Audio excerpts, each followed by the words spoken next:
Hey, what's up everybody? Welcome to Car Question. Matt is riding the Toyota Venza 2021, the brand new model, and due to COVID, Toyota is calling back all its press fleet at the time that we did the video, so it's going to be real short. Sorry about all-wheel drive testing and the snow fun that we usually have, but it's not going to happen today.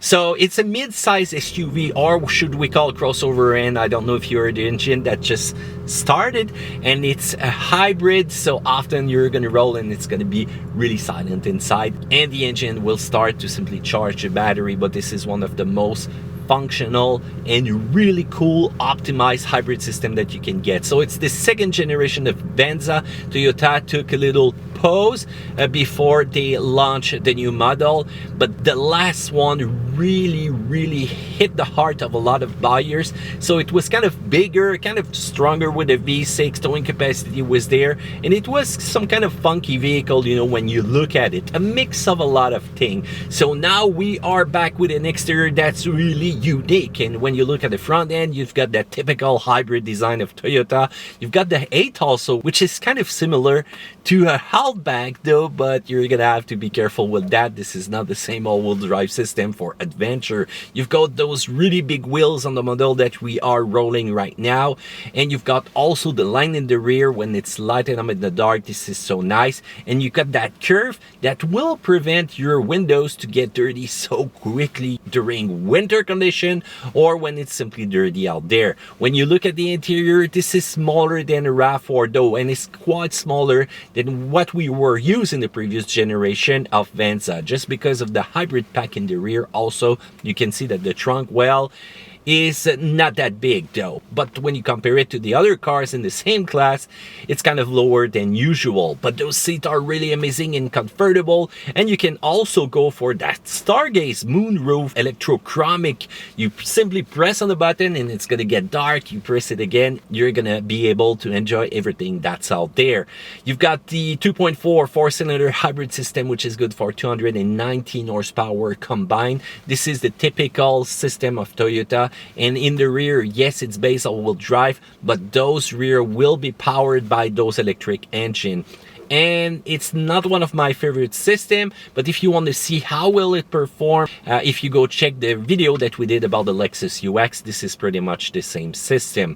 You've got a fuel efficiency which is amazing, 5.9 liter in the city, 6.4 on the highway. This thing can save fuel for its size, and you cannot compare that car to the previous version, which was really thirsty. A lot of people will miss the famous V6, will miss the towing capacity, but once you get behind the wheel, acceleration are okay. It's not one of the strong performer. Suspension is soft, direction is soft. Even if you got some drive mode, this is not going to change much.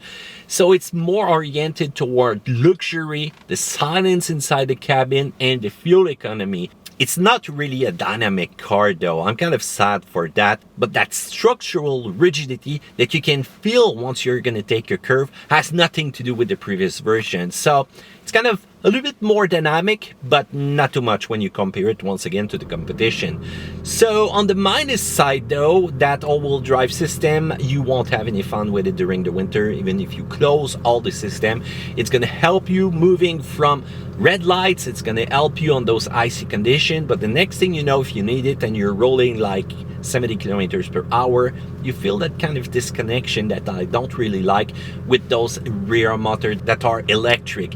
You don't get any feeling behind the wheels, so Toyota is usually oriented about much more comfort than dynamic feeling, and there's no towing capacity announced. And also, I'm not a fan of all those tactile buttons that you need to press even if you want only to change simply the volume of the radio or even the tune track. On the plus side though, that fuel economy is just amazing with that car. It's really comfortable. I really love those seats. How about that all-wheel drive, which is base?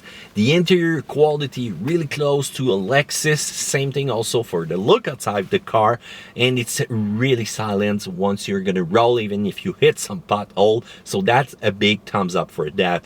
So it feels more luxury than ever for the Venza, but it's also oriented toward fuel economy, and Toyota is the master of that. But you know, no real performance, it's gonna be reliable over time. As we say in French, quand ça tire pas, Ça brise pas. So what do you think about that new Venza? Feel free to comment in the section down there below. Do a thumbs up, subscribe. I'll see you another time.